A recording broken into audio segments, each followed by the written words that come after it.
ఈ రోజు మనము క్లాస్ 42లో ఉన్నాము. ఈ క్లాస్ 42 ఇప్పటి వరకు చెప్పిన అన్ని క్లాసెస్ కంటే ఇది చాలా చాలా ఇంపార్టెంట్. మళ్ళీ చెప్తున్నాను, ఇప్పటి వరకు మనము 41 క్లాసెస్ నేర్చుకున్నాము. ఈ 41 క్లాసెస్ అన్నిటికంటే కూడా ఈ 42 క్లాస్ అనేది చాలా చాలా ఇంపార్టెంట్. ఒక మనిషికి బ్రెయిన్ ఎంత ఇంపార్టెంట్, హార్ట్ ఎంత ఇంపార్టెంట్, కిడ్నీ ఎంత ఇంపార్టెంట్, లివర్ ఎంత ఇంపార్టెంటో ఈ సిస్టమ్స్ అన్ని లాగే ఈ టెన్సెస్ అనే కాన్సెప్ట్ కూడా చాలా ఇంపార్టెంట్. ఎందుకు ఇంత ఇంపార్టెంట్ అని చెప్తున్నాను అంటే, ఇండియాలో 7th క్లాస్ నుంచి ఏ బోర్డ్ ఎగ్జామ్ రాసినా, ఏ కాంపిటేటివ్ ఎగ్జామ్ రాసినా, ఏ ఎగ్జామ్ రాసినా కూడా ఖచ్చితంగా వచ్చే క్వశ్చన్స్ అన్ని కూడా టెన్సెస్ నుంచే వస్తాయి. ఇంగ్లీష్ మాట్లాడాలంటే మౌలికంగా ఒక వ్యక్తి తెలుసుకోవాల్సిన విషయం ఏంటి అని అంటే టెన్సెస్. రేపు active voice, passive voice, advanced spoken English నేర్చుకోవాలన్నా మన 45 డేస్ స్పోకెన్ ఇంగ్లీష్లో యాక్టివ్ వాయిస్, ప్యాసివ్ వాయిస్ కూడా ఉంది. అది నేర్చుకోవాలన్నా మనకు తెలియాల్సింది టెన్సెస్. టెన్సెస్ అంటే సింపుల్గా ఏమీ లేదు, ఒక ఫౌండేషన్ లాంటిది అన్నట్టు ఒక లాంగ్వేజ్ లెర్నింగ్ ప్రాసెస్లో. అయితే ఇప్పుడు ఇంగ్లీష్లో మీకు ఇక్కడ రెండు పర్పసెస్ సర్వ్ అవుతున్నాయి. ఇక్కడ ఒకటి కాంపిటేటివ్ ఎగ్జామ్ ప్రిపేర్ అవుతున్న వాళ్ళకి మీ పర్పస్ సర్వ్ అవుతుంది. ఎందుకంటే ప్రతి కాంపిటేటివ్ ఎగ్జామ్లో అట్లీస్ట్ 3-4 క్వశ్చన్లు వస్తుంటాయి. అండ్ ఇంకొక విషయం, స్పోకెన్ ఇంగ్లీష్ నేర్చుకోవాలనుకునే వాళ్ళకు ఒక ఫుల్ క్లారిటీ వస్తుంది. జస్ట్ 10 to 15 మినిట్స్లో మీకు మొత్తం క్లారిటీ ఇచ్చే ప్రయత్నం చేస్తాను. టెన్సెస్ అంటే టైం, అంతే. Tenses is equal to time. అంటే ఒక యాక్షన్ యొక్క టైంని మనము తెలియజేస్తున్నాం. అందుకే ఇక్కడ రాశాను చూడండి, టైమ్ ఆఫ్ అన్ యాక్షన్. అంటే టైం అంటే ఏంటి? పని అని దాని అర్థం. టైం అంటే ఏంటి? సమయం అని దాని అర్థం. యాక్షన్ అంటే ఏంటి? పని అని దాని అర్థం. అంటే ఒక పని యొక్క సమయం అది ఎప్పుడు జరిగింది, ప్రస్తుతం జరిగిందా, గతంలో జరిగిందా, భవిష్యత్తులో జరుగుతుందా, లేదా ఇప్పుడు జరుగుతూ ఉందా, గతంలో జరుగుతూ ఉందా, లేదా భవిష్యత్తులో జరుగుతూ ఉంటుందా, లేదా జరిగిపోయిందా అని చెప్పే విషయాన్ని మనం టెన్సెస్ అంటాం. సింపుల్గా టెన్సెస్ అంటే టైం, అది గుర్తుపెట్టుకోండి. Tenses is nothing but time. Time అంటే సమయం. దేని సమయాన్ని చెప్తుంది? ఒక పని యొక్క సమయాన్ని చెప్తుంది అన్నట్టు. మనకు ఈ సమయాన్ని విభజించుకున్నప్పుడు మనకు 3 రకాలుగా ఉంటుంది. Present, past and future. ఇప్పుడైతే ప్రస్తుతం అయితే ప్రజెంట్, గతం అయితే పాస్ట్, భవిష్యత్ అయితే ఫ్యూచర్. మనకు 3 రకాలుగా ఉంటుంది. ప్రస్తుతం ప్రజెంట్, గతం పాస్ట్, భవిష్యత్తు ఫ్యూచర్. 3 రకాలుగా ఉంటుంది. అయితే ఇక్కడ టెన్సెస్ నేర్చుకునే క్రమంలో మీరు ఒక 2-3 విషయాల్ని బాగా గుర్తుపెట్టుకోవాలి. ఆ 2-3 విషయాలు ఏంటి అంటే, పాయింట్ నెంబర్ 1, సమయాన్ని మనం 3 రకాలుగా విభజించుకున్నాం. ఒకటి ప్రజెంట్, ఒకటి పాస్ట్ అండ్ ఒకటి ఫ్యూచర్. ఇక్కడ కనిపిస్తుంది ప్రజెంట్, పాస్ట్ అండ్ ఫ్యూచర్ అని చెప్పి. అండ్ మళ్ళీ ఇందులో ఒక బ్రాడ్ క్లాసిఫికేషన్ ఏంటి అని అంటే, ఒక్కొక్క టెన్స్లో, ప్రజెంట్ టెన్స్లో, పాస్ట్ టెన్స్లో, ఫ్యూచర్ టెన్స్లో మళ్ళీ మనము simple present, simple past, simple future, and present continuous, past continuous, future continuous, and next present perfect, past perfect, future perfect, and అదే విధంగా present perfect continuous, past perfect continuous, and future perfect continuous. అంటే first point ఏంటి? కాలాన్ని మనం 3 రకాలుగా విభజించుకున్నాం. Time is divided into 3 zones. అదొకటి ఏంటి? Three categories. అదేంటి? Present, past and future. And మళ్ళీ దాంట్లో మన బ్రాడ్ క్లాసిఫికేషన్ ఏంటి? Simple tenses, continuous tenses, perfect tenses and perfect continuous tenses. ఈ విషయాన్ని గుర్తుపెట్టుకోవాలి. అప్పుడు మనకి ఎన్ని టెన్సెస్ వచ్చాయి మొత్తం? ఇవి 3. ఇది 1, ఇది 2, ఇది 3. అండ్ మళ్ళీ ఇందులో 1, 2, 3, 4. మొత్తం ఎంత అవుతున్నాయి? 3 × 4 12. అంటే మొత్తం 12 టెన్సెస్ ఉన్నాయి. ఈ 12 టెన్సెస్లో మనం బాగా నేర్చుకోవాల్సినవి ఒక 10 మాత్రమే ఉంటాయి. 10 కూడా అవసరం లేదు, 8 నేర్చుకుంటే సరిపోతుంది. ఇంగ్లీష్లో అనర్గళంగా ఫుట్బాల్ ఆడొచ్చు ప్రతి ఒక్కరం కూడా. అండ్ ఆ 10 టెన్సెస్ ఏంటి, వాటి ఆవశ్యకత ఏంటి, దాని ఇంపార్టెన్స్ ఏంటో చెప్పే ముందు ఒక విషయం చెప్తాను. ఆ విషయాన్ని మీరు జాగ్రత్తగా శ్రద్ధగా వినాలి. సింపుల్ టెన్సెస్లో, ప్రజెంట్లో అయితే మనం helping verbs do and does use చేస్తాం. అండ్ వీటి స్ట్రక్చర్ని నేను ఇప్పుడే ఎక్స్ప్లెయిన్ చేసే ప్రయత్నం చేస్తాను. వీడియో చివరి వరకు చూస్తే మీకు అర్థమవుతుంది. అదేవిధంగా పాస్ట్ టెన్స్లో డిడ్ ఉంటుంది, ఫ్యూచర్ టెన్స్లో షెల్, విల్ ఉంటుంది. అంటే ఇక్కడ సింపుల్ టెన్సెస్లో మనం వర్బుని ఎప్పుడు కూడా V1 ఫామ్లో, ఫస్ట్ ఫామ్లో ఉపయోగించాలి. సింపుల్ టెన్సెస్ ఎప్పుడు వచ్చినా కానీ ఇక్కడ వర్బుని ఎప్పుడు కూడా ఫస్ట్ ఫామ్లో ఉపయోగించాలి. For example, let me take, ఇక్కడ ఒక ఎగ్జాంపుల్ తీసుకుంటున్నాను. ఐ రైట్ ఏ లెటర్ అని చెప్పి తీసుకుంటున్నాను. ఐ రైట్ ఏ లెటర్, ఇది first form of the verb లాగా ఉంది. అండ్ ఇక్కడ తీసుకున్నాను ఐ రోట్ ఏ లెటర్ అని తీసుకున్నాను, past form of the verb use చేసి చెప్తున్నాను. అయితే మరి నేను రాయలేదు లెటర్ అని చెప్పాలనుకోండి, ఐ డోంట్ అని యూజ్ చేస్తాం. అందుకే ఈ హెల్పింగ్ వర్బ్స్ని తీసుకుంటాం, డూ అండ్ డోంట్, డజంట్ అని చెప్పి, డూ అండ్ డజ్ అని చెప్పి తీసుకుంటాం. సో ఐ డోంట్ రైట్ అని చెప్పి చెప్తుంటాం మనం. అదేవిధంగా నేను రాయలేదు గతంలో అని చెప్పడానికి ఐ డిడింట్ రైట్ అని చెప్పి అంటుంటాం. అందుకే డైరెక్ట్గా పాస్ట్ ఫామ్ వాడకుండా మనం ఏం చేస్తాము, డిడ్ని హెల్పింగ్ వర్బ్గా తీసుకొని మనం నెగిటివ్లో చెప్పినప్పుడు యూజ్ చేస్తాం. అదేవిధంగా భవిష్యత్తులో అయితే I will write a letter or I shall write a letter అని ఉపయోగిస్తాం. చూడండి ఇక్కడ వర్బ్ ఏ ఫామ్లో యూజ్ చేస్తున్నాము, మనం ఫస్ట్ ఫామ్లో యూజ్ చేసి చెప్తున్నాము. అంటే ఈ సింపుల్ టెన్స్లో మనం అర్థం చేసుకోవాల్సిన విషయం ఏంటి అని అంటే, ఇక్కడ స్టార్ పెట్టాను, వర్బ్ని V1 ఫామ్లో యూజ్ చేస్తున్నాము. అండ్ కంటిన్యూస్ టెన్స్ ఎక్కడ కనిపించినా సరే మీరు గుర్తుపెట్టుకోవాల్సిన విషయం ఏంటంటే వర్బ్ని ING ఫామ్లో యూజ్ చేయాలి. అది ప్రజెంట్ కంటిన్యూస్ కావచ్చు, పాస్ట్ కంటిన్యూస్ కావచ్చు, ఫ్యూచర్ కంటిన్యూస్ కావచ్చు. వర్బ్ ఏ ఫామ్లో యూజ్ చేయాలి, ఇక్కడ ING ఫామ్లో యూజ్ చేయాలి. మరి కంటిన్యూస్ అని ఇక్కడ కూడా ఉంది కదా, ఇక్కడ ఏ ఫామ్లో యూజ్ చేయాలి, కంటిన్యూస్ ఎక్కడ కనిపించినా కానీ మనం ఏం యూజ్ చేయాలి, దీనికి కూడా మనం INGలోనే యూజ్ చేయాలి. INGలోనే యూజ్ చేయాలి. ఇది కూడా ING ఫామ్ ఆఫ్ ది వర్బ్ని యూజ్ చేయాలి. దాని గురించి ఇంకా స్పెసిఫిక్గా ఇంకా లోతుగా చెప్పే ప్రయత్నం చేస్తాను. అండ్ పర్ఫెక్ట్ టెన్సెస్ ఎక్కడ కనిపించినా కానీ ఇక్కడ చూడండి, పర్ఫెక్ట్ టెన్సెస్ హ్యావ్ కావచ్చు, హ్యాస్ కావచ్చు, హ్యాడ్ కావచ్చు, షెల్ హ్యావ్ కావచ్చు, విల్ హ్యావ్ కావచ్చు. అదేవిధంగా may have, might have, must have, shall have, would have, could have, ఏదైనా కావచ్చు. హ్యావ్ ఫార్మ్స్ ఎక్కడ వచ్చినా కానీ వర్బ్ని past participle form of the వర్బ్ని యూజ్ చేయాలి. మీరు ఆల్రెడీ ఈ క్లాసెస్ని కనుక మీరు 45 డేస్ క్లాసెస్ని రెగ్యులర్గా ఫాలో అయితే మీరు క్లాస్ నెంబర్ 3ని 4ని చూస్తే మీకు V1 form of the verb అంటే ఏంటో అర్థమవుతుంది, ING form of the verb అంటే ఏంటో అర్థమవుతుంది, past participle form of the verb అంటే ఏంటో అర్థమవుతుంది, past form of the verb అంటే ఏంటో కూడా అర్థమవుతుంది. సో ఇప్పుడు మీకు మౌలికంగా అర్థమైంది ఏంటి అని అంటే, టెన్సెస్ 3 రకాలుగా ఉంటాయి, present, past and future. And ఒక్కొక్క టెన్సెస్లో 4 రకాలుగా ఉంటాయి. అవి ఏంటి అంటే simple tense, continuous tense, perfect tense, perfect continuous tense. And simple టెన్స్లో అయితే వర్బ్ని ఫస్ట్ ఫామ్లో యూజ్ చేస్తాము, కంటిన్యూస్ టెన్స్లో అయితే ING ఫామ్లో యూజ్ చేస్తాము, పర్ఫెక్ట్ టెన్స్లో అయితేనేమో పాస్ట్ పార్టిసిపల్ ఫామ్లో యూజ్ చేస్తాము అనే విషయం అర్థమైంది. ఇప్పుడు మనకి 12 టెన్సెస్ యొక్క హెల్పింగ్ వర్బ్స్ తెలిస్తే టెన్సెస్ మొత్తం అర్థమైపోయినట్టే.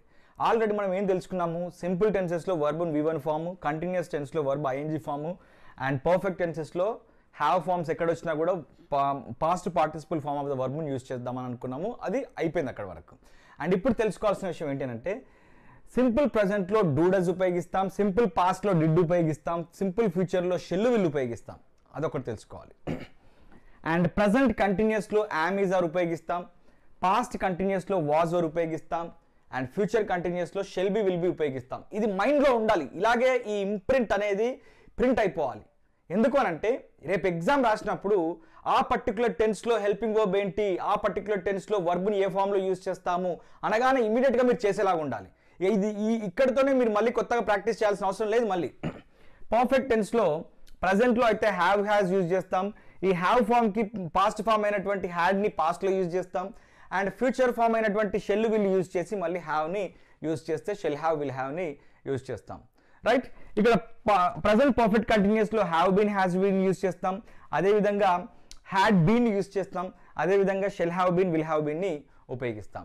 అంటే మీకు సింపుల్గా అర్థం కావాల్సిన విషయం ఏంటి అని అంటే, ఈ పర్ఫెక్ట్ టెన్స్ అర్థమైతే దానికి బీన్ యాడ్ చేసుకుంటూ వస్తే పర్ఫెక్ట్ కంటిన్యూస్ టెన్స్ కూడా అర్థమవుతుంది.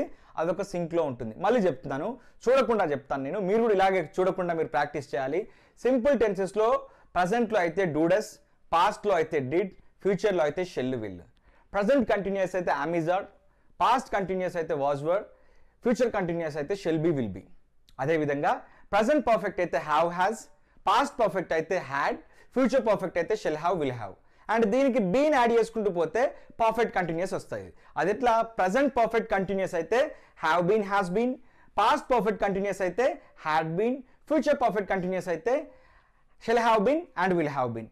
ఇప్పుడు ఒక్కొక్క టెన్స్లో ఒక్కొక్క స్ట్రక్చర్ని ఇచ్చి దానికి ఒక ఎగ్జాంపుల్, 2-3 ఎగ్జాంపుల్స్ ఇచ్చి ఎక్స్ప్లెయిన్ చేసే ప్రయత్నం చేస్తాను. జాగ్రత్తగా శ్రద్ధగా వినండి. ఇప్పుడు ఒక్కొక్క టెన్స్ని క్లియర్గా వాటి స్ట్రక్చర్స్తో ఎక్స్ప్లెయిన్ చేసే ప్రయత్నం చేస్తాను.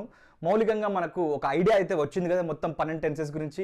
ఈ 12 టెన్సెస్ స్ట్రక్చర్స్ మొత్తం చెప్తే లైఫ్లో ఎప్పుడు కూడా మీరు మర్చిపోరు. ఇప్పుడు సింపుల్ ప్రజెంట్ గురించి చెప్తాను.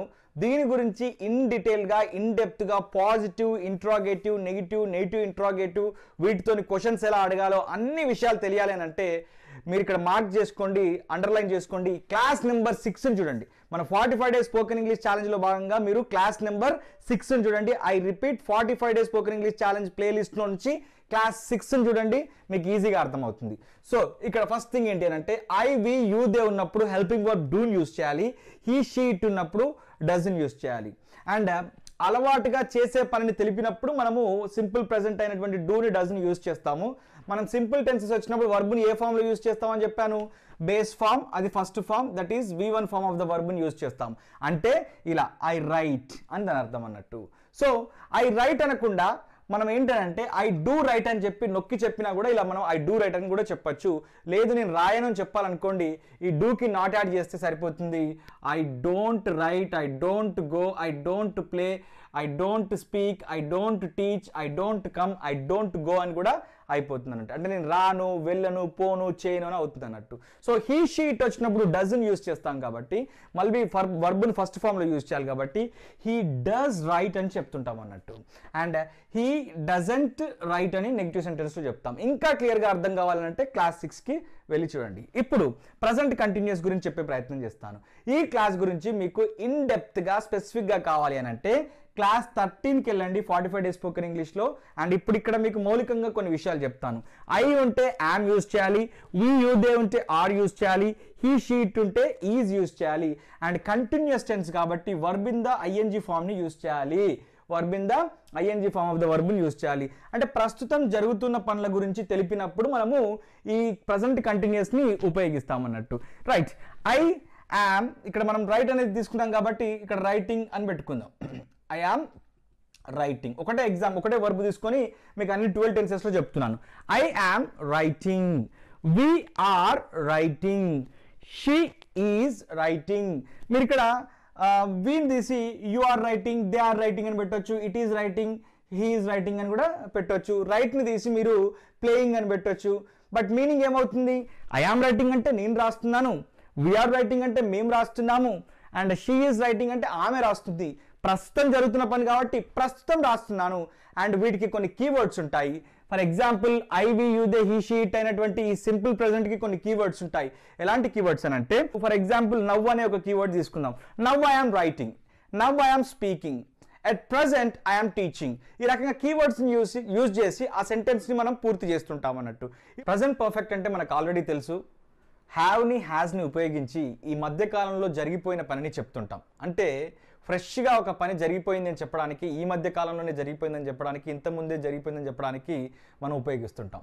అయితే ఇక్కడ నేను స్పేస్ కన్స్ట్రెంట్ వల్ల దీని కీవర్డ్స్ రాయలేదు. Recently, already, just now, just before అని చెప్పి కొన్ని కీవర్డ్స్ ఉంటాయి. దీని నెగిటివ్ కాంట్రాక్షన్స్ ఇక్కడ రాయలేకపోయాను. బట్ మీరేం చేస్తారనంటే మన బుక్లో చూసి రాసుకోండి ఒకసారి. మన బుక్లో 191 పేజీలో ఒకసారి ఓపెన్ చేసి మన బుక్లో చూసుకొని రాసుకోండి.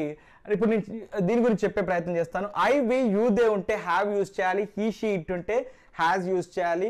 ఆల్రెడీ ఈ టాపిక్ని క్లాస్ నెంబర్ 22లో క్లియర్గా 20 నిమిషాలు ఎక్స్ప్లెయిన్ చేశాను. 45 డేస్ స్పోకెన్ ఇంగ్లీష్ ఛాలెంజ్లో భాగంగా మనం క్లాస్ 22కి వెళ్ళి ప్లేలిస్ట్ నుంచి 22ని చూడండి ఒకసారి, క్లియర్గా అర్థమవుతుంది. Past participle form of the వర్బ్ని యూజ్ చేస్తాం. అందుకే ఐ హ్యావ్ రిటర్న్. మనం రైట్ అనే ఎగ్జాంపుల్ తీసుకుంటున్నాం కదా, రైట్ అనే వర్బ్ని తీసుకున్నాం కదా. ఐ హ్యావ్ రిటర్న్ అంటే నేను రాశాను, ఈ మధ్య రాశాను ఒక లెటర్ అని చెప్పాలనుకోండి. నేను గవర్నమెంట్కి ఈ మధ్య ఒక లెటర్ రాశాను అనుకోండి, చెప్పాలనుకోండి recently I have written a letter అని చెప్తాం. లేదా అతడు ఈ మధ్య యూపీఎస్సీ సివిల్ సర్వీస్ ఎగ్జామ్ రాశాడని చెప్పాలనుకోండి, recently he has written UPSC civil services exam. ఈ రకంగా చెప్తుంటాం అన్నట్టు. అంటే ఆ పని ఈ మధ్య జరిగిపోయింది, ఎందుకు ఆ ఫ్రెష్ లుక్, ఫ్రెష్ అపియరెన్స్ రావడం కోసం అలా చెప్తాం. ఇప్పుడు ప్రజెంట్ పర్ఫెక్ట్ కంటిన్యూస్, ఈ పర్ఫెక్ట్ టెన్సెస్కే బీన్ యాడ్ చేస్తే సరిపోతుంది. Right, I we you they ఉన్నప్పుడు హ్యావ్ బీన్ యూజ్ చేస్తాం, హీ షీ ఇట్ ఉన్నప్పుడు హ్యాస్ బీన్ యూజ్ చేస్తాం. అండ్ వర్బ్ని ఏ ఫామ్లో యూజ్ చేస్తాం? కంటిన్యూస్ కాబట్టి ఐఎన్జీ ఫామ్లో యూజ్ చేస్తాం. అంటే ఏదైనా ఒక పని గతంలో మొదలై ఆ పని ఇంకా కూడా కొనసాగుతుంది అని చెప్పినప్పుడు, అని చెప్పే సందర్భంలో మనం ఉపయోగిస్తాం. ఈ క్లాస్లో మనకి ఇంపార్టెంట్ థింగ్ ఏంటి అని అంటే క్లాస్ 29ని చూడండి. మీరు 45 డేస్ స్పోకెన్ ఇంగ్లీష్ ఛాలెంజ్లో భాగంగా క్లాస్ 29ని చూడండి. అందులో మీకు కీవర్డ్స్ అనేటువంటి ఫర్ని ఎలా యూజ్ చేయాలి, సిన్స్ని ఎట్లా యూజ్ చేయాలి అనే విషయాల్ని కూడా క్లియర్గా ఎక్స్ప్లెయిన్ చేశాను. ఇది మీకు అర్థం అవ్వాలి అని అంటే అక్కడ చూడండి. ఇప్పుడు I have been writing letters, I have been writing letters I have been writing exams or I have been writing novels, I have been writing books. నేను బుక్స్ రాస్తాను. సో నేను 20 సంవత్సరాలుగా బుక్స్ రాస్తున్నాను. ఎప్పుడు మొదలైంది నేను రాయటం అనే ప్రస్థానం? 20 సంవత్సరాల క్రితం. ఇంకా కూడా రాస్తున్నాను కదా, కాబట్టి I have been writing exams అని చెప్తుంటాం అన్నట్టు. సో హ్యావ్ బీన్ తర్వాత వర్బును ఐఎన్జీ ఫామ్లో యూజ్ చేసి I have been writing exams, I have been writing books అని చెప్తుంటాం. అదేవిధంగా ఇక్కడ కూడా she has been writing exams for the last 1 month. అంటే 1 month క్రితం స్టార్ట్ అయింది, ఇంకా కూడా కొనసాగుతుంది అని చెప్పి దాని అర్థం. ఇందులో మీకు ఏమైనా క్లారిటీ కావాలి అని అంటే, ఇంకా క్లారిటీ కావాలి అని అంటే క్లాస్ 29ని చూడండి. మన బుక్లో 191 పేజీలో కీవర్డ్స్ ఉంటాయి, చూడండి ఒకసారి. ఆ కీవర్డ్స్ హౌ లాంగ్ అని చెప్పేసి, ఫర్ అని చెప్పి, సిన్స్ అని చెప్పి, ఈ కీవర్డ్స్ అన్నిటిని కూడా మీరు యూజ్ చేసే ప్రయత్నం చేయాలి. ఇప్పుడు నేను పాస్ట్ టెన్స్ గురించి చెప్తాను, జాగ్రత్తగా వినండి. పాస్ట్ టెన్స్లో సింపుల్ పాస్ట్ని పాస్ట్ కంటిన్యూస్ గురించి చెప్పే ప్రయత్నం చేస్తాను. ఇవి మీకు అర్థం అవ్వాలి అంటే క్లాస్ 9ని చూడండి. 45 days స్పోకెన్ ఇంగ్లీష్ ఛాలెంజ్లో భాగంగా క్లాస్ 9ని ప్లేలిస్ట్లోకి వెళ్ళి క్లాస్ 14ని చూడండి. బట్ ఇక్కడ కూడా ఎగ్జాంపుల్స్ ఇస్తాను. మనం సింపుల్ పాస్ట్లో మనం హెల్పింగ్ వర్బ్ని డిడ్ని యూజ్ చేస్తాం. వర్బ్ని బేస్ ఫామ్లో అంటే V1 ఫామ్లో ఫస్ట్ ఫామ్లో యూజ్ చేస్తాం. Right. Subject pronouns I, we, you, they, he, she అన్నీ కూడా డిడ్కి కామన్గా ఉంటాయి. డిడ్ తర్వాత వర్బ్ని ఇలా ఫస్ట్ ఫామ్లో యూజ్ చేస్తాం. ఇక్కడ చూడండి, ఇక్కడ డైరెక్ట్గా past tense form of the వర్బ్ని యూజ్ చేసి I wrote exam, I wrote letter అని చెప్పి, ఐ రోట్ అన్ ఎగ్జామ్ అని చెప్పి చెప్పొచ్చు. లేదా డిడ్ని యూజ్ చేసి డిడ్ తర్వాత వర్బ్ని ఫస్ట్ ఫామ్లో యూజ్ చేసి ఇలా V1 ఫామ్ ఆఫ్ ద వర్బ్ని యూజ్ చేసి ఐ డిడ్ రైట్ అని కూడా చెప్పొచ్చు. అంటే గతంలో చేసిన పనిని తెలిపినప్పుడు, గతంలో జరిగిపోయిన పనిని తెలిపినప్పుడు, గతంలో అయిపోయిన పని గురించి తెలిపినప్పుడు మనము ఈ సింపుల్ పాస్ట్ని ఉపయోగిస్తాము. దీని కీవర్డ్స్ నెగిటివ్ కాంట్రాక్షన్ మీరు మన బుక్లో 192 పేజీలో చూడండి ఒకసారి దయచేసి. అండ్ పాస్ట్ కంటిన్యూస్ అంటే ఏంటి అని అంటే క్లాస్ 14ని మీరు క్లియర్గా చూస్తే positive interrogative, negative interrogative and వీటిని ఎలా క్వశ్చన్ చేయాలో కూడా క్లాస్ 14లో ఉంటుంది. బట్ ఇక్కడ కూడా కొంచెం క్లారిటీ ఇచ్చే ప్రయత్నం చేస్తాను. ఐ ఉన్నప్పుడు వాజ్ యూజ్ చేయాలి, అదేవిధంగా హీ, షీ ఉన్నప్పుడు వాజ్ యూజ్ చేయాలి, అండ్ ప్లూరల్ ఫార్మ్స్ ఉన్నప్పుడు వి, యూ, దే ఉన్నప్పుడు వర్ యూజ్ చేయాలి. అండ్ ఇది కంటిన్యూస్ కాబట్టి ఐఎన్జీ ఫామ్ ఆఫ్ ద వర్బ్ని యూజ్ చేయాలి. అంటే గతంలో ఒకానొక సమయంలో చేస్తూ ఉన్న పనులు లేదా జరుగుతూ ఉన్న పనులను తెలిపినప్పుడు అని అర్థం. ఇప్పుడు నేను బోధిస్తూ ఉన్నాను, కానీ లాస్ట్ ఇయర్ నేను ఒక సాఫ్ట్వేర్ కంపెనీకి పనిచేస్తున్నాను, లేదా నేను ఒక ఎగ్జామ్కి ప్రిపేర్ అవుతున్నానని చెప్పాలనుకోండి. నేను ఒక యూపీఎస్సీ సివిల్ సర్వీస్ ఎగ్జామ్కి లాస్ట్ ఇయర్ ప్రిపేర్ అవుతున్నానని చెప్పాలనుకోండి. Last year I was preparing for civil services exam. అంటే ఇప్పుడు ఏం చేస్తున్నాను? I am teaching English. And last year ఏం చేస్తున్నాను? I was preparing for civil service exam. ఇప్పుడు నేను బోర్డు మీద రాస్తున్నాను, బట్ పొద్దున నేను ఎగ్జామ్ రాస్తున్నానని చెప్పాలనుకోండి. Now I am writing on the board, but in the morning I was writing an exam అని చెప్తుంటాం. అందుకే ఐ ఉన్నప్పుడు ఐ వాజ్, మనం రైట్ అనే ఒక వర్బ్ని తీసుకొని చెప్తున్నాం కదా. I was writing. వి ఉన్నప్పుడు we were writing, and he ఉన్నప్పుడు హీ వాజ్ రైటింగ్ అని చెప్పి చెప్తుంటాం అన్నట్టు. ఇప్పుడు పాస్ట్ పర్ఫెక్ట్ గురించి, పాస్ట్ పర్ఫెక్ట్ కంటిన్యూస్ గురించి కూడా చెప్పే ప్రయత్నం చేస్తాను. వీటి గురించి మీకు క్లియర్గా అర్థం అవ్వాలంటే క్లాస్ 9, క్లాస్ 14, అదేవిధంగా ఈ కీవర్డ్స్ అర్థం కావాలంటే 192 పేజీని చూడండి. ఇప్పుడు past perfect and past perfect continuous గురించి నేర్చుకుందాం. పాస్ట్ పర్ఫెక్ట్ని, పాస్ట్ పర్ఫెక్ట్ కంటిన్యూస్ టెన్స్ని గురించి ఎక్స్ప్లెయిన్ చేసే ప్రయత్నం చేస్తాను.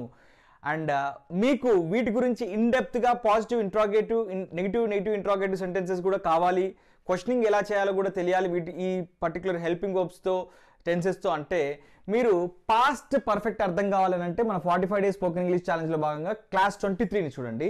అదేవిధంగా పాస్ట్ పర్ఫెక్ట్ కంటిన్యూస్ అర్థం కావాలంటే క్లాస్ 30 చూడండి. ఇప్పుడు I, we, you, they, he, she అన్నింటికి, ఈ సబ్జెక్ట్ ప్రొనౌన్స్ అన్నింటికి కూడా కామన్గా మనకు హ్యాడ్ అనే హెల్పింగ్ వర్బ్ ఉంటుంది. హ్యావ్ ఫార్మ్స్ ఎక్కడ వచ్చినా కానీ పర్ఫెక్ట్ టెన్సెస్లో వర్బ్ పాస్ట్ పార్టిసిపుల్ ఫామ్లో వస్తుంది. ఇక్కడ ఏ ఫామ్లో వస్తుంది? పాస్ట్ పార్టిసిపుల్ ఫామ్లో వస్తుంది. అంటే ఏంటి? మనకు రైట్ అనే ఎగ్జాంపుల్ తీసుకున్నాం, వర్బ్ తీసుకున్నాం కదా. రైట్కి పాస్ట్ పార్టిసిపుల్ ఫామ్ ఏంటి? రిటర్న్. కాబట్టి ఇక్కడ రిటర్న్ తీసుకున్నాం చూడండి. అంటే ఐ హ్యాడ్ రిటర్న్. గతంలో జరిగిపోయిన పని, అంటే 2 పనులు గతంలో జరిగిపోతే ఆ 2 పనులు ఏది ముందు జరిగింది, ఏది తర్వాత జరిగింది అని చెప్పడానికి మనం ఇలా యూజ్ చేస్తుంటాం అన్నట్టు. ఇక్కడ చూడండి, గతంలో ఒక పని చేయడానికి ముందుగానే చేసిన మరొక పనిని తెలిపినప్పుడు. ఫర్ ఎగ్జాంపుల్, బెల్లు రింగ్ అవ్వకముందు నేను ఎగ్జామ్ రాశాను, లేదా నేను హైదరాబాద్ రాకముందుకు ఒక లెటర్ రాశానని చెప్పాలనుకోండి. ఫస్ట్ నేను చేసింది ఏంటి? లెటర్ రాయటం అన్నట్టు.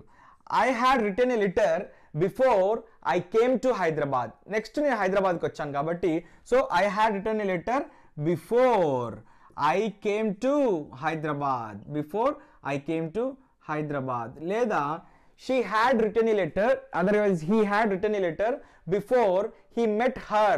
బిఫోర్ హీ మెట్ హర్, ఆమెను కలవక ముందే అతను ఒక లవ్ లెటర్ రాశాడు అని దాని అర్థం వస్తుంది అన్నట్టు. అంటే రెండు పనుల గురించి, గతంలో జరిగిపోయిన రెండు పనుల గురించి కంపేర్ చేసి చెప్తున్నాం ఇక్కడ. ఏ పని ముందు జరిగింది, ఏ పని తర్వాత జరిగిందని. సో ఫస్ట్ జరిగిన పనిని ముందు రాయాలి, తర్వాత బిఫోర్ అనే కీవర్డ్ యూజ్ చేయాలి, తర్వాత నెక్స్ట్ జరిగిన పనిని సింపుల్ పాస్ట్లో యూజ్ చేయాలి. ఇక్కడ he had written A love letter before he met her అని ఇలా యూజ్ చేసి చెప్తే సరిపోతుంది. ఇప్పుడు పాస్ట్ పర్ఫెక్ట్ కంటిన్యూస్లో మనం I we you they he she it వచ్చినప్పుడు మనం హ్యాడ్ బీన్నే యూజ్ చేస్తాము. అదేవిధంగా వర్బ్ని ఐఎన్జీ ఫామ్లో యూజ్ చేస్తాము. ఇక్కడ కూడా గతంలో ఒక పని చేయడానికి ముందుగా చేస్తున్న పనిని తెలిపినప్పుడు అని చెప్పి ఇక్కడ నేను ఎక్స్ప్లెనేషన్ ఇచ్చాను. అండ్ ఈ క్లాస్ మీకు క్లియర్గా అర్థం అవ్వాలని అంటే క్లాస్ 30 మన 45 డేస్ స్పోకెన్ ఇంగ్లీష్ ఛాలెంజ్లో భాగంగా మన spoken English 45 days spoken English course అనే ప్లేలిస్ట్లో క్లాస్ 13 చూడండి, మీకు క్లియర్గా అర్థమవుతుంది. I had been writing a letter an exam before the bell rang. మనం ఒక ఎగ్జామ్ హాల్లో కూర్చున్నాము, మనం కూర్చున్నాము. ఒక బెల్ రింగ్ అవ్వక ముందు వరకు నేను ఎగ్జామ్ రాస్తున్నాను. బెల్ మనకు ఫైనల్గా ఇంకా 5 minutes ముందు ఉన్నదనగా మనకు రింగ్ అవుతుంటుంది కదా, అప్పటి వరకు నేను ఎగ్జామ్ రాస్తూనే ఉన్నానని చెప్పడానికి I had been writing an exam before the bell rang. So before తర్వాత నెక్స్ట్ వచ్చే పని రాస్తాం. ఫస్ట్ వచ్చే పనిని హ్యాడ్ బీన్ తర్వాత వర్బ్ని ఐఎన్జీ ఫామ్లో ఈ రకంగా యూజ్ చేసి చెప్తుంటాము. అంటే ఏమీ లేదు, గతంలో ఒక పని మొదలై గతంలో కొంతకాలం పాటు జరిగి గతంలోనే ఎండ్ అయిపోతే మనము ఈ హ్యాడ్ బీన్ యూజ్ చేస్తాము. ఒకవేళ క్లారిటీ లేకపోతే క్లాస్ 13 చూడండి, ఫుల్ క్లారిటీ, పిచ్చి క్లారిటీగా వస్తుంది మీకు ఇక్కడ. ఇప్పుడు ఫ్యూచర్ టెన్స్ గురించి చెప్పే ప్రయత్నం చేస్తాను. ఫ్యూచర్ టెన్స్లో సింపుల్ ఫ్యూచర్ గురించి మనకు ఆల్రెడీ తెలుసు. క్లాస్ 11లో 45 డేస్ స్పోకెన్ ఇంగ్లీష్ ఛాలెంజ్లో క్లాస్ 11లో నేర్చుకున్నాము. Positive interrogative and negative interrogative sentences కూడా ఎలా ఫ్రేమ్ చేయాలో తెలుసు మనకు. బట్ ఇక్కడ మళ్ళీ చెప్పే ప్రయత్నం చేస్తాను. ఐ వి ఉన్నప్పుడు షెల్ యూజ్ చేయాలి, you they he she it ఉన్నప్పుడు విల్ యూజ్ చేయాలి. బట్ నేను మీకు ఆల్రెడీ చెప్పాను, మళ్ళీ చెప్తున్నాను, మీరు ఐ వి యూ దే ఏది వచ్చినా కానీ మొత్తం subjective pronouns I we you they he she it అన్నింటికీ కూడా విల్లే యూజ్ చేయండి, నో ప్రాబ్లం. అది గ్రామటికల్గా మిస్టేక్ కాదు. ఐ విల్ అన్నా ఏం కాదు, వి విల్ అన్నా ఏం కాదు, షెల్ ఉపయోగించాల్సిన అవసరం కూడా లేదు. బట్ షెల్ను స్పెసిఫిక్గా ఎక్కడ వాడాలనేది నేను క్లాస్ 11లో చెప్పాను, ఒకసారి చూడండి. అండ్ ఇక్కడ కొన్ని కీవర్డ్స్ యూజ్ చేస్తాము. Tomorrow, day before tomorrow, day after tomorrow, next week, next year అని చెప్పి ఇలా యూజ్ చేస్తుంటాము. ఈ కీవర్డ్స్ అన్నీ కూడా మనం పేజ్ నెంబర్ 194లో ఉంటాయి. 194లో చూడండి. అండ్ నెగిటివ్ కాంట్రాక్షన్ కూడా 194లోనే ఉంటుంది. ఆ స్ట్రక్చర్ని చూడండి. అండ్ భవిష్యత్తులో ఏదైనా ఒక పనిని చేస్తాను లేదా భవిష్యత్తులో చేస్తాము, చేస్తాడు, చేస్తుంది అని చెప్పే సందర్భంలో మనము ఈ షెల్ విల్ ఉపయోగిస్తాము. మనము ఇక్కడ ఐ షెల్ రైట్ అయినా యూజ్ చేయొచ్చు, లేదా ఐ విల్ రైట్ అయినా కూడా యూజ్ చేసుకోవచ్చు. అండ్ హీ విల్ రైట్ అని చెప్పొచ్చు, హీ షెల్ రైట్ అని కూడా చెప్పొచ్చు, నో ప్రాబ్లం. బట్ నేనేం చెప్తున్నానంటే మనం విల్లే యూజ్ చేద్దాము, ఇది కరెక్ట్గా ఉంటుంది, no problem. I will write, I shall write or he will write అని చెప్తే భవిష్యత్తులో నేను రాస్తాను, ఐ విల్ రైట్, లేదా ఐ షెల్ రైట్ అన్నా కూడా భవిష్యత్తులో నేను రాస్తాను. అంటే మీనింగ్లో ఎక్కడ కూడా కొంచెం కూడా చేంజ్ ఉండదు అన్నట్టు ఇక్కడ. అదేవిధంగా హీ విల్ రైట్ అంటే భవిష్యత్తులో అతను రాస్తాడు అని దాని అర్థం. అంటే ఈ సింపుల్ ఫ్యూచర్ అంటే ఏంటి అని అంటే సింపుల్ ఫ్యూచర్లో భవిష్యత్తులో ఒక పని చేస్తాను అంటే భవిష్యత్తులో చేయబోయే పని గురించి మనం ఇప్పుడు చెప్తుంటాం అన్నట్టు. ఐ విల్ కమ్ అంటే నేను వస్తాను, భవిష్యత్తులో వస్తానని దాని అర్థం. అదేవిధంగా ఫ్యూచర్ కంటిన్యూస్ గురించి చెప్తాను. ఏమీ లేదు, ఈ షెల్కి వీళ్ళకి బి యాడ్ చేస్తే సరిపోతుంది. బి అంటే మనకు తెలుసు కదా, ఉండుట. అంటే ఏదైనా ఒక పని, షెల్ విల్ అంటే ఏంటి, భవిష్యత్తులో. బి అంటే ఏంటి, ఉండుట. ఇక్కడ మనం వర్బ్ని యూజ్ చేస్తున్నాం కాబట్టి చేస్తూ ఉండుట అంటే భవిష్యత్తులో ఒక పనిని చేస్తూ ఉంటాను, చేస్తూ ఉంటాము అని చెప్పడానికి. ఇప్పుడు నేను బోధిస్తూ ఉన్నాను, బట్ నెక్స్ట్ ఇయర్ నేను ఒక సినిమా డైరెక్ట్ చేస్తూ ఉంటానని చెప్పాలనుకోండి, next year I will be directing a movie అని చెప్తున్నాను. లేదా నెక్స్ట్ ఇయర్ నేను ఒక బిజినెస్ చేస్తూ ఉంటానని చెప్పాలనుకోండి, I will be doing a business. లేదా నెక్స్ట్ ఇయర్ నేను ఒక బుక్ రాస్తూ ఉంటానని చెప్పాలనుకోండి, I will be writing a book. Next month నేను ఒక కోర్సు స్టార్ట్ చేస్తానని చెప్పాలనుకోండి, I will be starting a new course. I will be teaching a new lesson. Tomorrow I will be teaching a new lesson. So, ఈ shall be, will be లో కూడా మనము we shall take will be as granted. will be ని తీసుకుందాం. I, we, you, they, he, she అన్నింటికి కూడా will ని తీసుకొని రాద్దాము. ఇక్కడ ఒక ఎగ్జాంపుల్ కూడా ఇచ్చాను. I will be writing a book. I will be writing a book అంటే నేను భవిష్యత్తులో ఒక బుక్ రాస్తూ ఉంటాను. నెక్స్ట్ ఇయర్ ఈ టైంకి నేను ఒక బుక్ రాస్తూ ఉంటాను. I will be releasing A book next year అంటే నెక్స్ట్ ఇయర్కి నేను ఒక బుక్ రిలీజ్ చేస్తూ ఉంటాను. అంటే భవిష్యత్తులో ఒకానొక సమయానికి చేస్తూ ఉన్న పనులను మనం ఇక్కడ షెల్ బి విల్ బితో చెప్తుంటాము. ఇప్పుడు ఫ్యూచర్ పర్ఫెక్ట్ గురించి, ఫ్యూచర్ పర్ఫెక్ట్ కంటిన్యూస్ గురించి చెప్పే ప్రయత్నం చేస్తాను. ఈ ఫ్యూచర్ కంటిన్యూస్ గురించి మీకు ఇంకా క్లియర్గా కావాలి, పాజిటివ్ ఇంట్రాగేటివ్, నెగిటివ్ ఇంట్రాగేటివ్, వీటితో క్వశ్చన్స్ ఎలా అడగాలో ఇంకా కూడా క్లియర్గా కావాలి అని అంటే మీరు క్లాస్ నెంబర్ 15లో చూసుకోవచ్చు. Future perfect and future perfect continuous tense మీకు బాగా అర్థం అవ్వాలి అని అంటే మన 45 days spoken English challenges playlist నుంచి క్లాస్ 24, క్లాస్ 31ని చూస్తే మీకు positive interrogative, negative interrogative sentences, వాటిని ఎలా క్వశ్చన్ చేయాలనే విషయాలన్నీ కూడా అర్థమవుతుంది. అండ్ ఇక్కడ మీకు ఆల్రెడీ ఒక విషయం చెప్పాను, షెల్ హ్యావ్ విల్ హ్యావ్ ఉన్నప్పటికి కూడా మనం విల్ హ్యావ్ని గ్రాంటెడ్గా తీసుకోండి, దాన్నే యూజ్ చేయండి అని చెప్పాను కదా. అంటే ఈ ఐవి వచ్చినప్పుడు shall have and we you they వచ్చినప్పుడు హీ షీట్ వచ్చినప్పుడు విల్ హ్యావ్ని యూజ్ చేస్తుంటాము. అండ్ నేనేం చెప్పాను అంటే మీకు I we you they he she it అన్నింటికీ కూడా విల్ హ్యావ్నే యూజ్ చేయండి అని చెప్తున్నాను కదా. అండ్ ఈ హ్యావ్ ఫార్మ్స్ వచ్చినప్పుడు పర్ఫెక్ట్ టెన్స్లో హ్యావ్ ఫార్మ్ తర్వాత వర్బ్ని పాస్ట్ పార్టిసిపుల్ ఫామ్లో యూజ్ చేస్తాము. ఇలా విల్ హ్యావ్ తర్వాత వర్బ్ని పాస్ట్ పార్టిసిపుల్ ఫామ్లో ఇలా యూజ్ చేసి చెప్తాం. I will have written. యాక్చువల్గా ఈ future perfect tense shall have will have దేని గురించి చెప్తుందనంటే భవిష్యత్తులో ఒకానొక సమయానికి ఈ పని పూర్తి చేసి ఉంటాను అని చెప్పడానికి. అంటే ఆ భవిష్యత్తులో అంటే రేపు ఈ టైంకి నేను ఎగ్జామ్ రాసేసి ఉంటానని చెప్పాలనుకోండి, tomorrow by this time I will have written the exam, I will have written an exam, I will have written an exam. నేను రేపు ఈ టైంకి హైదరాబాద్ రీచ్ అయిపోయి ఉంటానని చెప్పడానికి tomorrow I will have or I shall have reached Hyderabad by this time, ఈ టైంకి నేను రీచ్ అయిపోయి ఉంటాను అక్కడికి అని చెప్పడానికి ఇలా చెప్తుంటాం అన్నట్టు. అంటే భవిష్యత్తులో ఒక పని జరిగిపోయి ఉంటుంది అని చెప్పడానికి ఇట్లా చేస్తాం. ఇంకా క్లియర్గా కావాలి అంటే క్లాస్ 24 చూడండి. ఇప్పుడు ఫ్యూచర్ పర్ఫెక్ట్ కంటిన్యూస్ టెన్స్ ఏమీ లేదు, షెల్ హ్యావ్ విల్ హ్యావ్కు బీన్ యూజ్ చేస్తే సరిపోతుంది. కంటిన్యూస్ కాబట్టి వర్బ్ని ఐఎన్జీ ఫామ్లో యూజ్ చేస్తాము. అండ్ కీవర్డ్స్ని మీరు 195 పేజీలో చూడండి. అండ్ ఐవి వచ్చినప్పుడు shall have been, you they he she it వచ్చినప్పుడు విల్ హ్యావ్ బీన్ యూజ్ చేస్తాము. అండ్ ఒక పని భవిష్యత్తులో చేస్తూ ఉంటాం, భవిష్యత్తులో కూడా ఒకానొక సమయం వరకు జరుగుతూనే ఉంటుంది అని చెప్పి దీని అర్థం అన్నట్టు. అంటే అది గతంలో కావచ్చు, ఇప్పుడు కావచ్చు, భవిష్యత్తులో కావచ్చు, ఎప్పుడు పని స్టార్ట్ అవుతుంది అనేది ఇక్కడ పాయింట్ కాదు. బట్ భవిష్యత్తులో కూడా ఒకానొక సమయం వరకు జరుగుతూనే ఉంటుందని చెప్పాలనుకోండి. నేను 2030 వరకు బుక్స్ రాస్తూనే ఉంటానని చెప్పాలనుకోండి, I will have been writing books by 2030. అంటే 2030 వరకు కూడా రాస్తూనే ఉంటాను. మరి నేను ఎప్పుడు రాయడం మొదలుపెట్టాను బుక్స్ రాయటం అనేది? నేను 2015లో రాయడం మొదలుపెట్టానా, లేకపోతే 2019లో రాయడం మొదలుపెట్టానా, లేదా 2023లో రాయడం మొదలు పెడతానా అనే విషయం కాదు ఇక్కడ. బట్ 2030 వరకు కూడా నేను రాస్తూనే ఉంటానని చెప్పడానికి చెప్తున్నాను. అందుకే ఇక్కడ రాసాను చూడండి, భవిష్యత్తులో కొంతకాలం తర్వాత కూడా జరుగుతూనే ఉండే పనిని తెలిపినప్పుడు అని చెప్పి యూజ్ చేస్తాం. యూజువల్గా అయితే ఇది స్పోకెన్ ఎబిలిటీస్లో యూజ్ చేయము, న్యూస్ పేపర్స్లో, బుక్స్లో, జర్నల్స్లో, రిటర్న్ ఎబిలిటీస్లోనే యూజ్ చేస్తాము. అండ్ ఇవన్నీ ఎందుకు తెలుసుకోవాలి అని అంటే యాక్టివ్ వాయిస్, ప్యాసివ్ వాయిస్ గురించి, డైరెక్ట్ ఇండైరెక్ట్ స్పీచ్ గురించి మనం పూర్తి నాలెడ్జ్ తెచ్చుకోవాలనుకున్నప్పుడు ఇవన్నీ తెలుసుకోవాలి.